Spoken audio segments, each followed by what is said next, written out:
At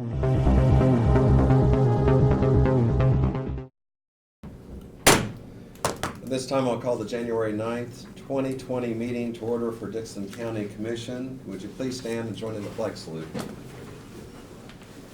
I pledge allegiance to the flag of the United States of America and to the republic for which it stands, one nation, under God, indivisible, with liberty and justice for all.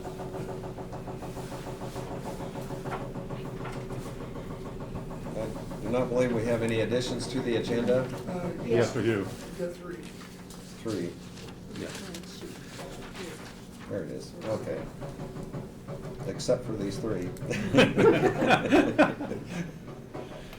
We'll lose that promotion.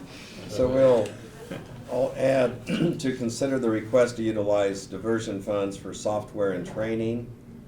The second item is to approve an audit engagement letter with Varney and Associates. And the third one is to consider approval of radio equipment proposal for 9/11 communications. And I'd move that we approve the amended agenda. I'll second it. We have the motion and the second. Is there any discussion? All in favor say aye. Aye. Opposed, motion carries. The consent agenda does include the minutes of January 2nd meeting. That is payroll of $304,957.34. I move to approve the consent agenda. Seconded. We have the motion and the second for approval of the consent agenda. Any other discussion? All in favor say aye. Aye. Opposed, motion carries. Commission comments, Craig? Yes, I'll be heading over to Manhattan this afternoon to the open house at Varney and Associates in Manhattan between 4 and 6. That's all I have, Glenn. Okay. Lynn, I don't have anything, Lynn. Okay. Tentatively, I probably will go to that also over there at Varney's. And earlier this morning, we had our department head meeting, and at that, we will have department heads as well as elected officials just give updates on some of the things going on in their particular departments. And it's always good to have that information communicated. Also, this past week, I attended the meeting at the Dickson County Historical Society. They, in some ways, you might say, had the reorganization or elected new board members. It seemed like a very positive meeting, and they're looking forward to the new year ahead. And that's all I would have. We do not have any proclamations or petitions. We do have a portion here for public comment. Anytime someone does want to make a comment on anything that is not on the agenda. Since we do not have anyone here today, we'll move on to reports of county officers. Brad? Okay, we've got a bunch today to go through. Enough for the color code your pamphlets. So the first item is the 2020 fee schedule. I gave you a copy of that, which you'll adopt here with the resolution shortly. Really, the only changes in that this year are the pricing on a couple of chemicals out at the transfer station for noxious weed stuff. We added some pricing for the registered deeds processing requests that was never in there before.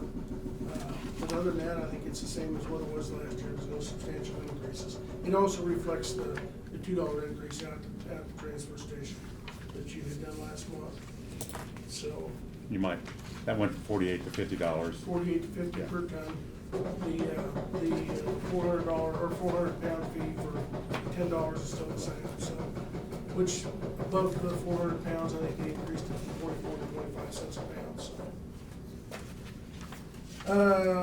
HVAC units, I reported that we had the one here in the courthouse. The heat exchanger was found to be bad.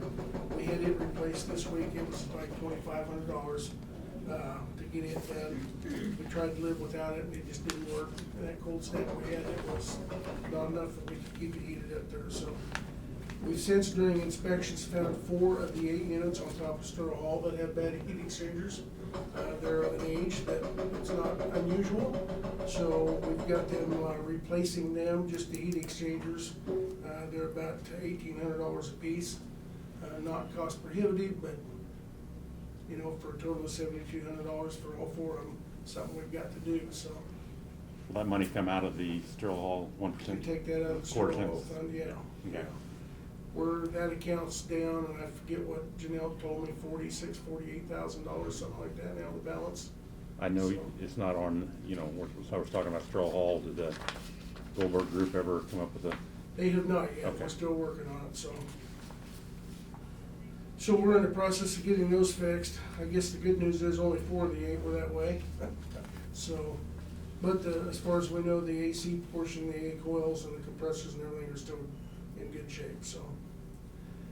Okay, firewall change. In your package, you've got, the lighter green tab, I think it is.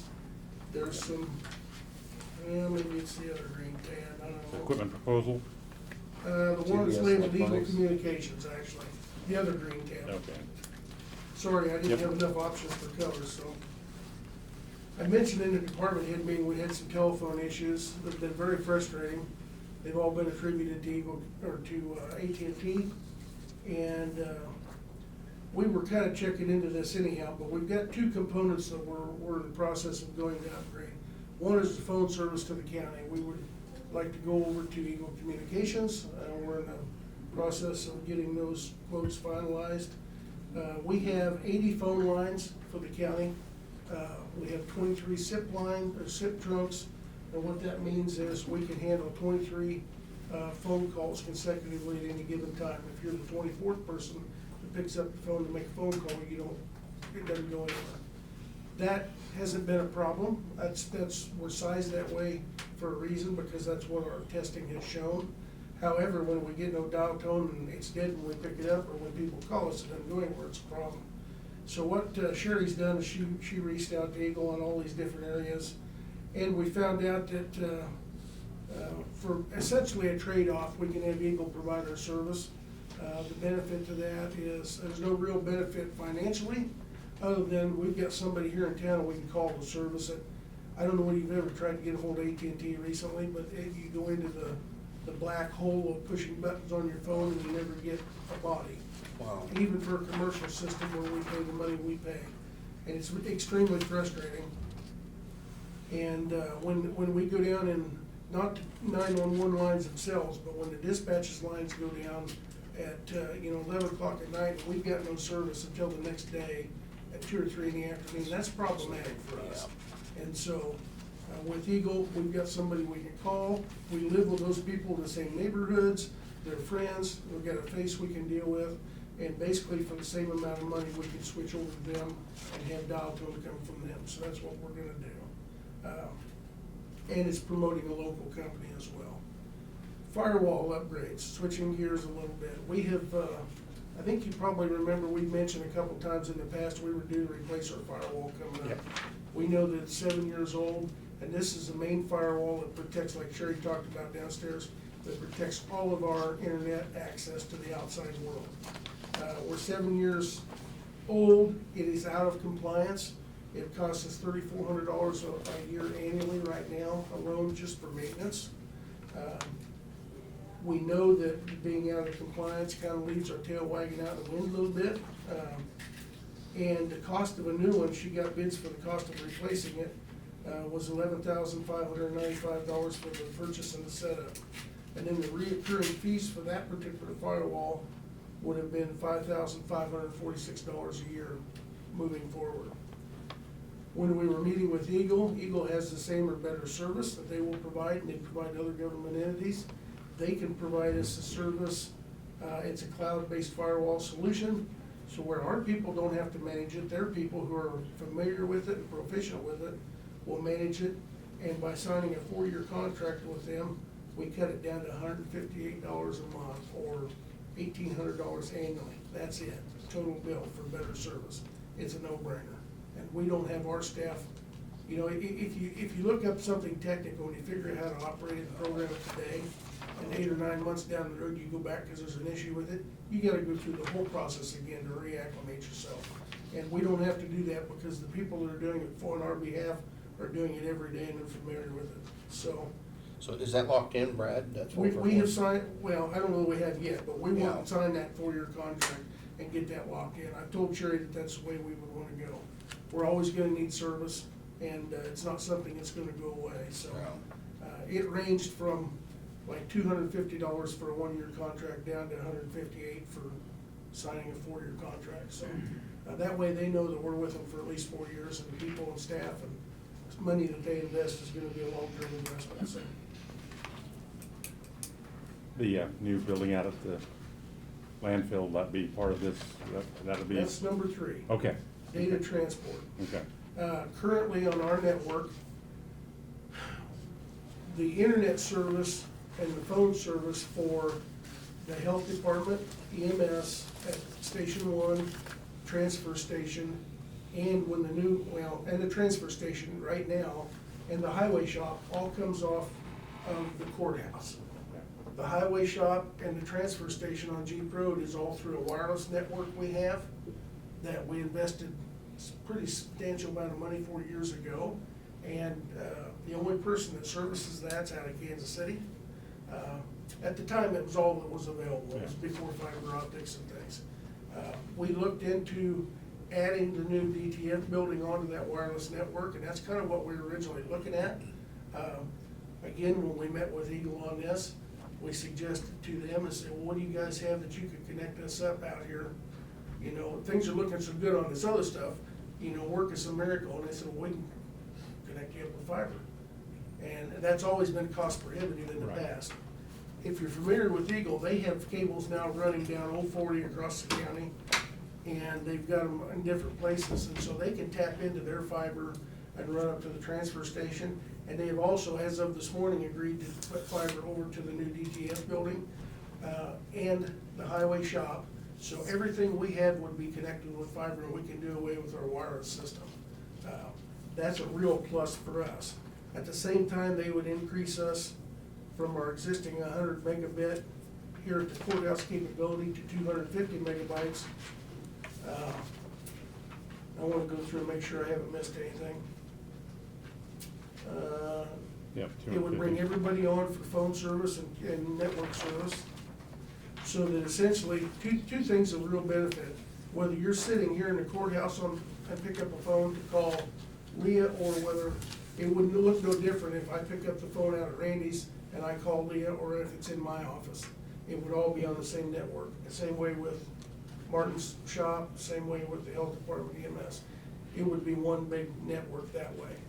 There'd be no overhead wireless stuff to go up on top of the elevator and service. The other component that's part of this bid that they gave us was right now at Station 2 EMS, we pay a separate cable and internet bill to Vive. You know, you've gotten those notices from them. Eagle has since bought Vive out. They can provide us fiber between here and there to operate the same way now, what they call layer 2 transport, to where our computers in EMS, and more importantly in the health department, would be just like they're on the network here in the courthouse. The benefit to that is, one, when Sherry and her people troubleshoot it, they can do it from their office downstairs and do 80% of the work and tell what the problem is without driving to Harrington, you know, every time. Secondly, the way it is right now, the ladies at the health department, the nurses, every other week when they go to Harrington to do their clinic, they load up a couple laptops and all the stuff, and they take it down, they plug them in, and they do all the entry, and then they come back here and they transpose the entry manually over to the computers here. It's very time consuming, very inefficient. By getting this change made, they'll be able to log on the computer down there just like they're sitting in the office here, enter the information as they're doing it, and not have to transpose it when they come back up here. So that's a big plus. EMS staff will be able to log in and out their reports right now. When they go on a run down there, they come back and they call up and tell all the data to the crew up here on the phone. They'll be able to do all the entry right there. Same way with the phone system. When they pick up the phone down there, they'll be on our courthouse network, and they'll be able to call an intercom to Barb or to I or to John or whoever they need to. So there's a tremendous amount of benefits by doing this. The one-time cost to deliver that is $6,000. Then we have a reoccurring monthly fee of $1,400 for the fiber and all the internet access. Currently, we pay $900 a month for 100 megabyte service. The $1,400 would give us all the fiber, the monthly rental of the fiber and the 250 megabit of internet service. I think that's a tremendous benefit. So we're gonna be increasing our capabilities tenfold by doing this, and we're just fortunate to have a vendor in town like Eagle that can provide that service to us. Questions? Brad, yes. So currently you're wireless right now? Currently, between transfer and highway shopping here, we're wireless, yes, Okay. And you want to go to fiber optic? and we're willing to go fiber optic. Eagle will provide us a fiber connection between all our locations, plus they will lay fiber to the transfer station and over to the new drug task force building. This all kind of came about because we need to provide access to the drug task Yes. force office. And we were just planning on putting up a wireless connection there too, but we found out that was gonna be $5,000 or $6,000. And so by going back, we can update all of our system, have all these capabilities for $6,000 one-time cost, and another $500 a month in lease fees, which is insignificant compared to what we're gonna get out of it, so. And anytime you go wireless, the security's an issue as well, Yeah. so. So I'm just tickled that we're gonna be able to do that, and we're looking forward to it. Eagles told us that they thought within the next 2 to 4 weeks they can get that all done, which is amazing, and Sherry will be working for them to do the upgrade, so. I know that a lot of that's kinda confusing, but the bottom line is we're gonna be getting a whole lot better connectivity in our networks. And we're gonna eliminate a lot of problems that we've had between here and the health department with phones and transferring data and things like that, so. Okay, moving on, the kind of a pink tab you've got there has to do with the letter from, there's 2 letters, I just made you the top letter copies from Andrea, where she has received a request, 2 requests from the sheriff's department to utilize some diversion funds, and she's approved both those, sending it over to you. One of those is from Sergeant Davis to use diversion funds to purchase a New World, should be World, diagramming software. The new computer system that we implemented last May, where the guys are doing all the work in the cars on their mobile data terminals, did not come with the software that allows them to do diagrams for vehicle accidents, motor vehicle accidents. This extra cost of $2,850 would pay for 10 units to put the software on those vehicles so that they can stay in their cars and do the diagramming as well. And it prevents them from coming back in the office and doing half of the reporting. The other request is to send one of the deputies to Cellbrite training.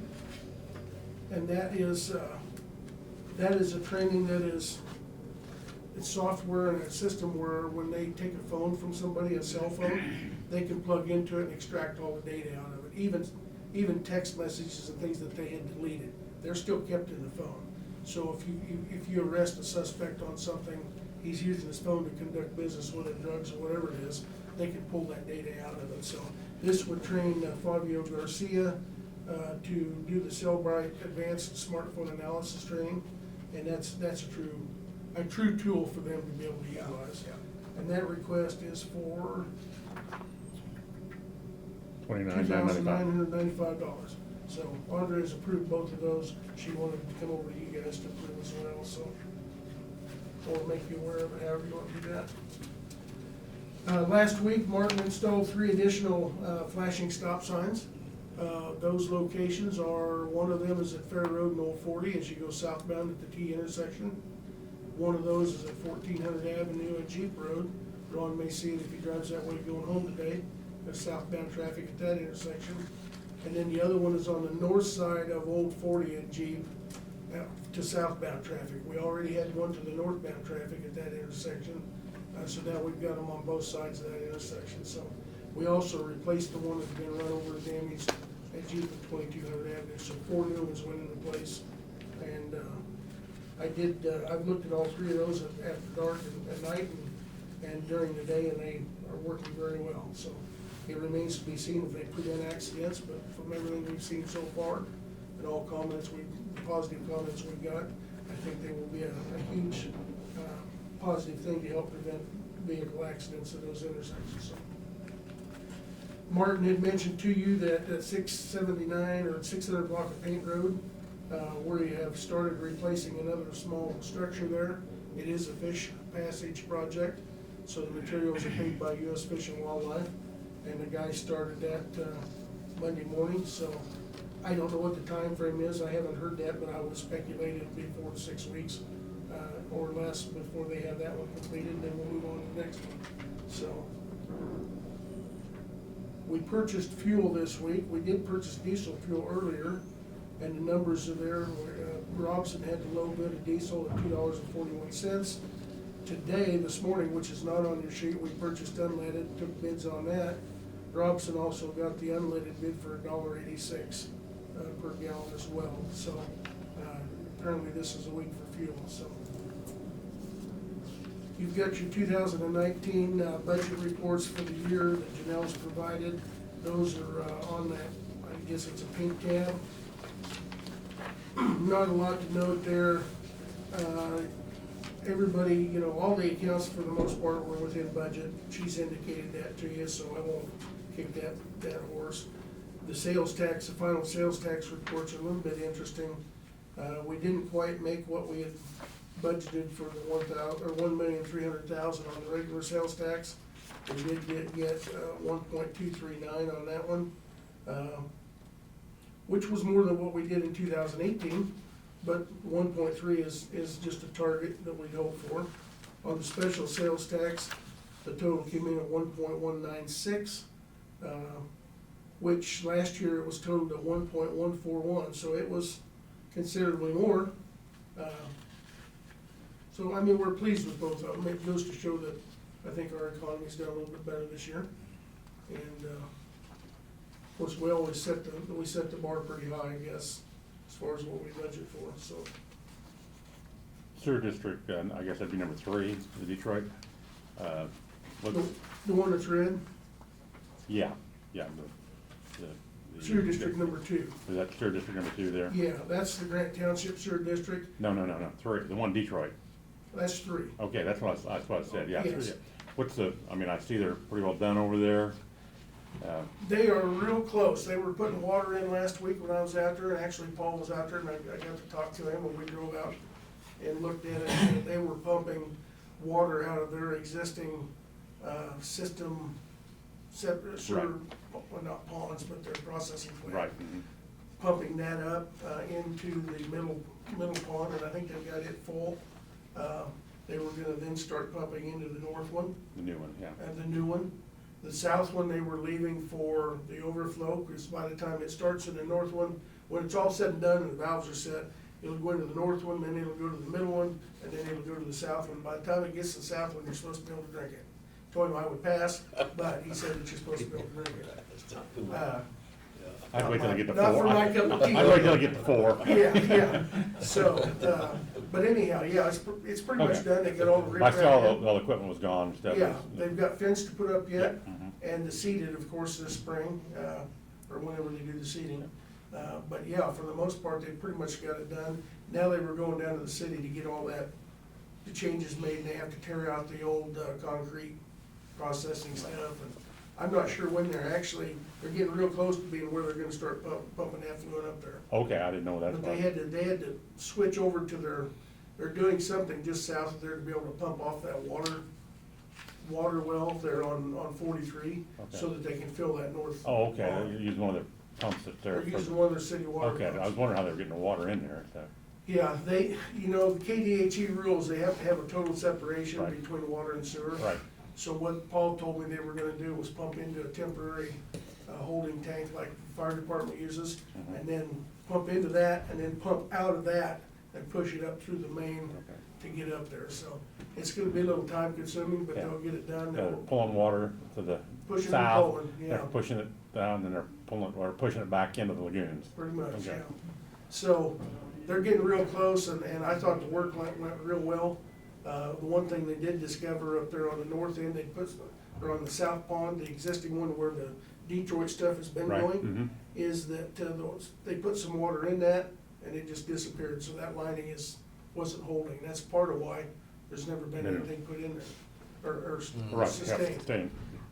Paul said for them, that's a good thing, because by the time it gets over there, if it leaks out through and goes into the water table, it's supposed to be perfect water, and it's Yeah. fine. Yeah, So he said they didn't intend to fix it at this point, so, but for right now, yeah. the stuff that's going into Detroit's going down, and that explains why we've never been able to have any substantial flow. Well, and the biggest thing is those are gonna affect the wells in Detroit. That'd be the, That's why we're Yeah. hurrying to get it done to where it's good water going in there instead of yeah, Detroit's. right, yeah, yeah.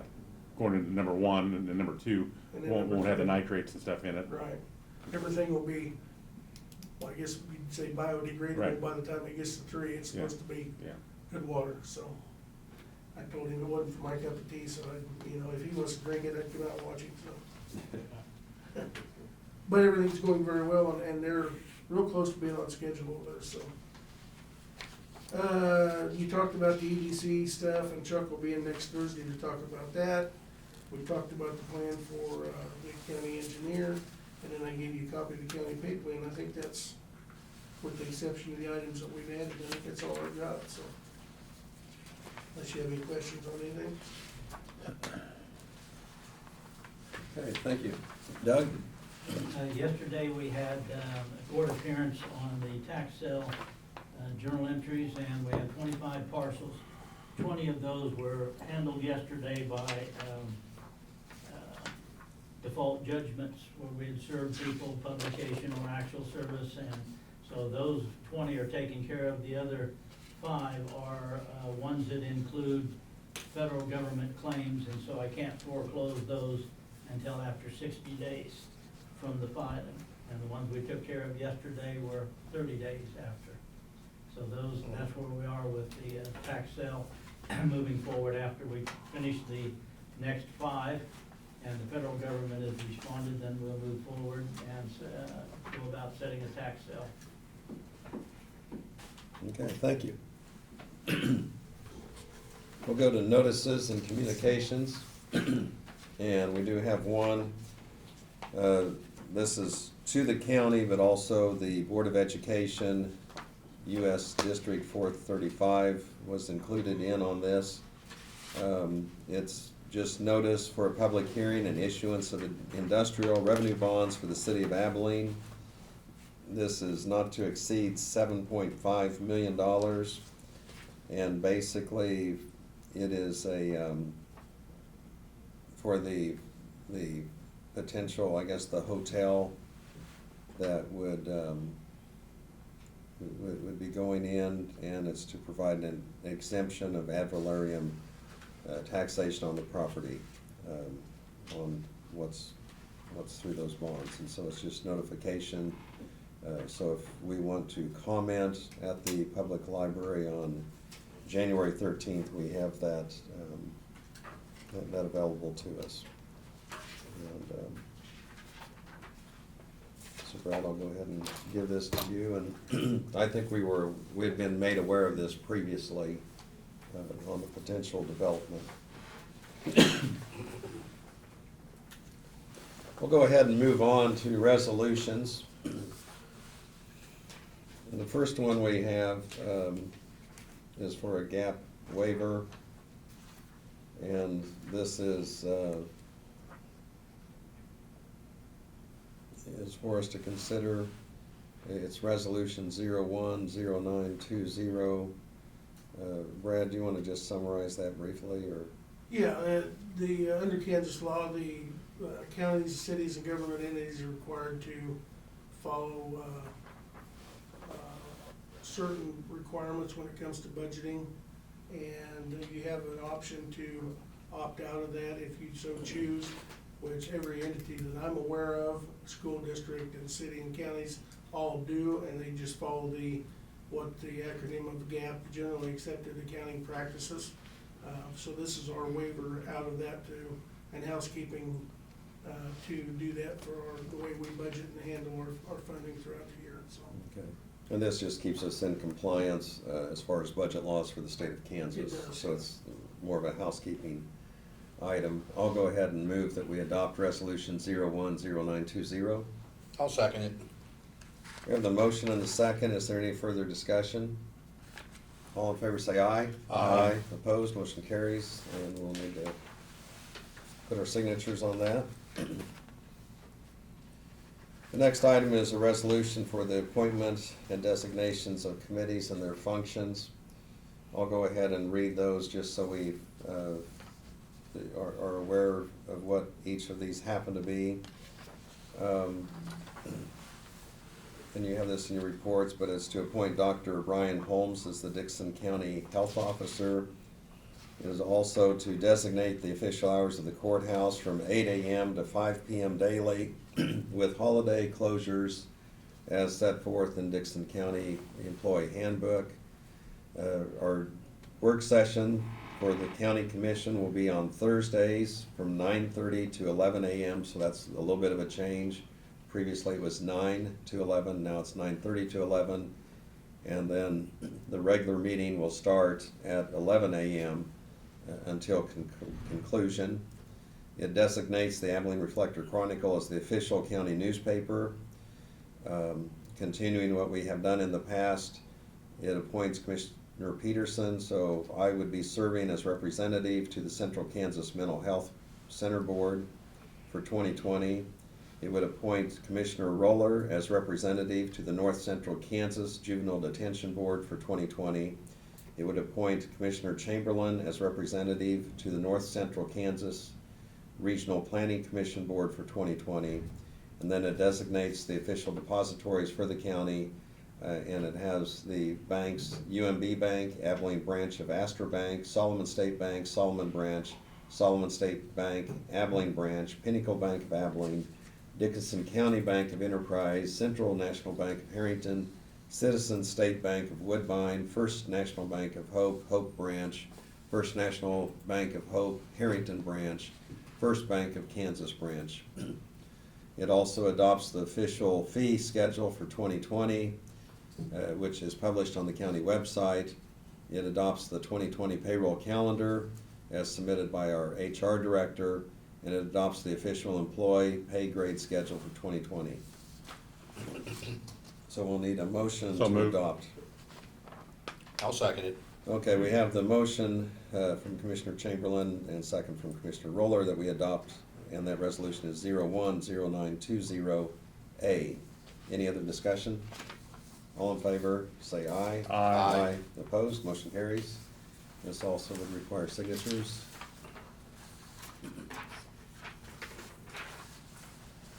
The next item we have is to, for the appointment of our PBC members, and this is the Public Building Commission, and it would include James Hedstrom of Abilene, Kansas, Gabriel Simmons, Harrington, Kansas, and we also have their addresses, to the commission for a term of 3 years, beginning now, ending January 2023. Is there a motion to adopt the Public Building Commission Board? I'll make that motion. I'll second it. We have the motion and the second. The resolution attached to that is 010920B. Any other discussion? All in favor say aye. Aye. Opposed, motion carries. And this also requires signatures.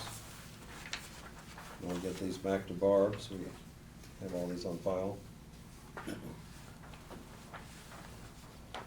The next resolution is 010920C, and this is the appointment of board members to Dixon County Planning Commission. And those board members would be, this is a commission that shall consist of not less than 5 or more than 11 members. The terms that are available, 3-year terms, are Claire Anderson of Abilene, Kansas, and also Wally Wolf of Abilene, Kansas, to 3 years. Is there a motion to adopt that resolution? I'll make that motion. Second it. We have the motion and second to adopt the resolution 010920C, and that is in regards to the Planning Commission. Any discussion? All in favor say aye. Aye. Aye. Opposed? Motion carries, and this would require signatures.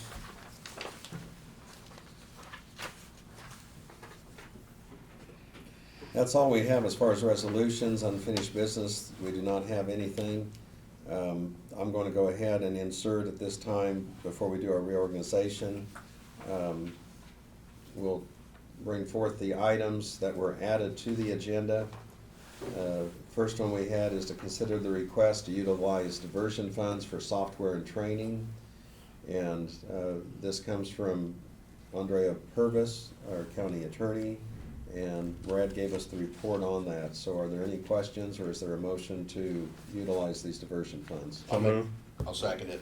Okay, we have the motion and second that we utilize the diversion funds for the software and training for the two items that Brad brought to us earlier.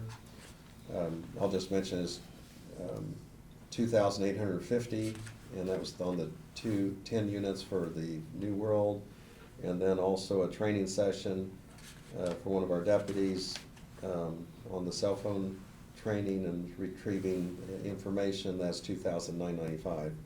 Is there any other discussion? We had the motion and second. All in favor say aye. Aye. Opposed, motion carries. The next item we have that we added to the agenda was the approval of the audit engagement letter with Varney and Associates. Brad, do you have any other summary remarks on that? Yeah, just that this is the annual audit for the county, and we had signed an agreement with them, a year ago or so on a 3-year intention to where they would do our audit for 3 years and the price would remain the same. This is just the letter, they're authorizing us to go ahead and execute the letter to engage them to get started on an audit for 2019. The price is $18,200 as it was quoted back then, and remains the same, so he would just be authorizing us to go ahead and engage them and get them started. Okay, I'll make a motion to accept that. I'll second it. So we have the motion and the second that we approve this audit engagement letter with Varney and Associates. And Brad, you said the amount was $18,200? Correct. Any other discussion? All in favor say aye. Aye. Opposed, motion carries. Next one is consider approval of radio equipment, and Brad, go ahead and give us our summary on that. That's gonna be your other green colored tab that you've got. This is part of the project that we've been working on for quite some time. If you recall, a month or two ago, we had applied for a grant from the Kansas 911 Coordinating Council and received approval for that grant in the amount of $150,619.50. That grant was to purchase this equipment. We've kind of fine-tuned that down with TBS Electronics, who is our vendor for 911 radio equipment and our service provider. The equipment that we're replacing was initially purchased in 2000 and put in a 911 center. That's the radio portion of the 911 center. It was, when we opened in April of 2000, it's been working ever since. So it's 20 years old for the most part. A few of the components have been replaced over the years due to failure and need to be upgraded and stuff. But this is a complete replacement of the Zetron dispatching console system to include 3 positions instead of 2 like we have now. We've decided that we would like to go ahead and do the 5-year extended service plan, which is an additional $21,000 on top of the $148,101. So there'd be a little bit of that that's out of our pocket, above and beyond what the grant would provide, but it's a small amount, and that will get us the software upgrades and free shipping and service for the system for that 5-year period of time. So the total that we're asking for approval today is the $148,101 plus $21,000 from TBS Electronics. And Brad, that's both UHF and VHF systems? That is actually UHF, VHF, and 800 systems. And then all 800, radio okay. communications, yes. I'm impressed you knew how to ask that. Well, we put a repeater in one time.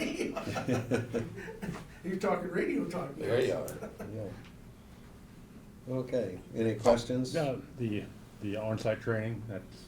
We're not doing that. Okay. We don't feel like we need the Okay. outside training. Okay. We've got some pretty sharp people down there. Okay. So. Okay, do we have a motion to go ahead and enter that agreement proposal for the 911 communications? I'll make that motion. Second it? We have the motion and the second to go ahead and enter that agreement on the 911 communications with TBS Electric. Electronics as Brad presented. Any other discussion? All in favor say aye. Aye. Opposed, motion carries. We'll go ahead and move on to reorganization of the county commission offices, and that is to appoint a chairman and vice chairman. I move to appoint Lynn to be chairman. Can we go ahead and do the vice chairman in the same motion? I'd like to nominate myself for vice chairman. Second? Okay, we have the motion and the second, that we just actually keep things the same for this next year, so I would be the chairman, and Commissioner Roller will be vice chairman for the next year. And Craig would still have 1/3 of the votes. Still have all the authority I had before. That's all right. And we all have the same authority regardless of who's chairman or vice chairman. So, any further discussion? All in favor say aye. Aye. Opposed, motion carries. And Ron had just mentioned earlier in our work study session that he was just comfortable with what we had before, and so we aren't really trying to break from tradition or change anything. It's just what we decided to do for this next year. The next item we have is to consider the appointment of James Allen Harbaugh as Banner Township trustee. I'll make a motion to accept James. Second? We have the motion and the second to appoint James Allen Harbaugh as the Banner Township trustee. Any other discussion? All in favor say aye. Aye. Opposed, motion carries. I think that's all we have. Is there a So motion for moved. adjournment? I'll second it. Okay, we have the motion and the second to adjourn. Any other discussion? All in favor say aye. Aye. Aye. Opposed, motion carries. We're adjourned.